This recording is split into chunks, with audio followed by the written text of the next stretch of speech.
Something's brewing in Indiana, and it's not just Caitlin Clark's injury. Fans think they know the story. She's rehabbing, she'll be back soon, everything will be fine. But what if I told you there's a much bigger problem behind closed doors? One that could change whether she even wants to return at full strength. This isn't just about a comeback date on the calendar. It's about a storm inside the Fever locker room that's been quietly building until Tuesday night, when it exploded for the whole world to see. It started with what should have been a routine win, a packed Gainbridge Fieldhouse, 18,000 fans on their feet, the Dallas Wings in town. A team the Fever were expected to steamroll. But instead, something happened in the third quarter that left the crowd stunned, the commentators scrambling for words, and Caitlin Clark, watching from home, seeing exactly the things she's been worried about all season. And it all comes down to one person. Tuesday night, August 12th. The energy in Gainbridge Fieldhouse is electric until it isn't. Midway through the third quarter, it happens, a 19-0 run. 19 unanswered points at home against one of the worst teams in the league. The roar of the crowd turns into stunned silence in less than 4 minutes. Fans stare at the scoreboard like it's a bad dream. And on the Fever bench, Coach Stephanie White sits frozen. No timeout, no reset, no adjustments, just watching. It's the kind of moment where great coaches snap their team back to life, break the momentum, get in their players' ears. But instead, the Fever collapse in slow motion, possession after possession, while Dallas builds a highlight reel. By the time the damage is done, the game has flipped completely. But as bad as it looked on the scoreboard, that wasn't the real gut punch. Because while this disaster was unfolding on the court, ESPN quietly dropped a piece of information that made the entire situation a lot more complicated. In the middle of that meltdown, ESPN's Ryan Ruocco casually drops a nugget that should have been big news. According to their insider info, Caitlin Clark has been running more, doing extra on-court work, and the Fever are targeting a return somewhere around August 22nd or 24th against Minnesota. The crowd hears it. Social media hears it. Everyone's thinking, finally, she's almost back. But here's what ESPN didn't say. Multiple people close to the team claim Clark has been watching these games from home, and she's not happy. Not with the losses. Not with the way the team looks without her. And especially not with the coaching decisions she's seeing over and over. Think about it. You're the face of the franchise, the most talked about player in the league, and you've already missed 18 games this season. You're itching to get back, but every time you watch, you see the same mistakes, no in-game adjustments, no urgency, no protection for the stars. It's no wonder insiders are whispering she might not rush her return, even if her body says she's ready. And the Dallas game gave everyone the perfect example of why. If you want to understand why Fever fans are done with Stephanie White, you just have to look at the Dallas game. Kelsey Mitchell was steady. Aaliyah Boston was owning the paint. And Sophie Cunningham? She couldn't miss from deep, raining threes, one after another, the kind of night every shooter dreams about. So what does Coach White do? She benches Cunningham. Not for rest. Not for foul trouble. But for Demir Standes, who immediately goes 0, 4, 3 from beyond the arc. This isn't some isolated misstep. It's the way White runs the entire team. She doesn't believe in riding the hot hand. Earlier this season, she flat out said she sticks to her rotation patterns no matter who's lighting it up. It's coaching straight out of another era, the kind that ignores game flow and momentum. And in a league where every possession counts, that mindset drives fans insane. One fan put it bluntly online, Stephanie White needs to look in the mirror and take responsibility for not calling a reset timeout. Coach had terrible clock management and zero strategy when it counted most. Another didn't hold back. She is a terrible coach. Her rotations are terrible. She doesn't recognize a hot hand, and that excuse about the refs? No longer usable. And as bad as the eye test looks, the numbers are just as damning. When the Fever brought in Stephanie White, the pitch was simple, defensive genius, championship experience, the leader who would take a young, talented roster to the next level. But here's what the numbers say. Last season, under Christie's sides, a coach who got plenty of criticism, the Fever won 20 games. This season, with White on the sidelines and an even stronger roster, they're sitting at 18-15. And that's not the whole picture. Take away the 4 wins against the Chicago Sky, a team in full rebuild mode, and the Fever are 14-15.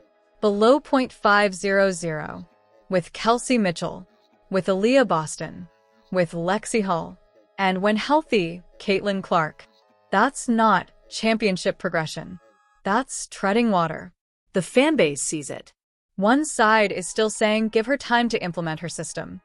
But the other side, growing louder every game, is ready for the front office to pull the plug. And there's one more wrinkle in this story that's making people ask the uncomfortable question: is Stephanie White even the best coach on her own bench? Here's something a lot of people forget. Earlier this season, Stephanie White had to miss a few games for personal reasons. Stepping in was assistant coach Austin Kelly. And what happened? The Fever won. Not just scraped by, they looked sharper, more fluid, more engaged. Players were smiling, moving the ball, playing like they actually enjoyed being out there.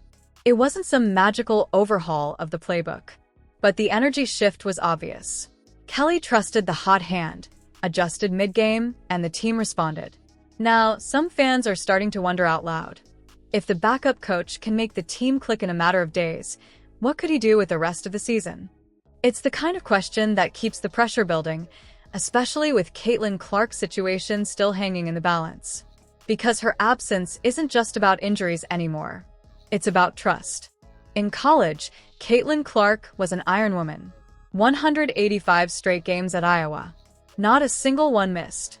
She was the kind of player who'd tape an ankle, fight through the pain, and still drop 30. But in just her second pro season, the story is completely different. She's already missed 18 games, more than her entire college career, and not just from one injury. First it was a left quad strain, then a left groin injury, now a right groin injury. The Fever's record without her is 3-4, but that number doesn't tell the real story. When Clark plays, even at less than 100%, the team's energy changes. The crowd changes. TV ratings spike. She's not just a player, she's the heartbeat of the franchise. So, why not rush back? Why not push to get on the court as soon as she can walk without pain? Because, and this is what insiders are hinting at, it's not just her body she's protecting. It's her career. If you're the most marketable player in the league and you don't trust your coach to put you in a system that maximizes your game, why risk aggravating an injury for a team that's losing winnable games? And the most telling clue about her mindset came from something her coach said, and what she didn't do. In her last game before the latest injury, Caitlin Clark took hit after hit. Some of them weren't just hard fouls, they were message plays. And what did her coach do? She acknowledged it but stopped there. Stephanie White literally said, "There's a level of physicality that they're able to play with against her. I knew it as an opponent, and I see it as her coach. I'm not exactly sure why, but it just is what it is." Read that again. It just is what it is. That's not protecting your star. That's surrendering. Look at how other coaches treat their franchise players. When Steph Curry gets bumped too much, Steve Kerr is in the ref's faces before the whistle stops echoing. When LeBron takes a hard foul, his coach is halfway onto the court demanding answers. White? She got fined once for mildly criticizing officials, and now she jokes in press conferences about not wanting to get fined again. It's not a good look. Because here's the reality. A star like Caitlin Clark changes everything. The score, the attendance, the league's spotlight. And if your coach won't go to battle for her, it sends a message. To Clark. To her teammates. To the fans. And the clock to fix this? It's ticking. The earliest target for Caitlin Clark's return is August 22nd against Minnesota. But even that date? Not locked in. Officially, the team says she's running more, doing extra on-court work, and that they're taking it day by day. Unofficially, every game without her is exposing just how shaky this team looks without its leader. Before that potential return, the Fever face Washington on Friday and Connecticut on Sunday. On paper, those are tough matchups. And if they drop both, the noise around Stephanie White's job is going to get deafening. Some fans want her gone before Clark even steps back on the floor. Others say wait, See what happens when number 22 returns. But here's the real question. Is anything going to change? Because rigid rotations, ignoring the hot hand, and avoiding confrontations with officials aren't problems that magically disappear the moment a star player comes back. In fact, Clark could find herself walking into an even messier situation, one where she's rusty, maybe not fully healed, and carrying the weight of a broken system. That's the danger. And it leads to one last, uncomfortable truth about this season. This was supposed to be the year the Fever built on last season's momentum. A stronger roster, a coach with championship credentials, the most marketable player in the league ready to take the WNBA by storm. Instead, they're barely above water. Their star has been sidelined more than she's played. And the fan base, once united, is now split right down the middle. Some nights, they look like contenders. Other nights, they get run out of their own gym. And through it all, the same issues keep surfacing. Questionable rotations, no protection for their star, and a system that feels outdated before it even hits the floor. The truth is, the Fever have the pieces to be great. A passionate fan base, a deep roster, and Caitlin Clark, when she's healthy, is a walking rating spike. But without the right leadership, none of that matters. So the question becomes, will the front office have the guts to make a change if things don't improve when Clark returns? Or will they gamble away another season of her prime, hoping the problems magically solve themselves? Because August 22nd is coming fast. And if Caitlin Clark steps back onto that court and the Fever still stumble, this won't just be a lost year. It'll be remembered as one of the biggest disappointments in WNBA history. And once that label sticks, it's hard to shake.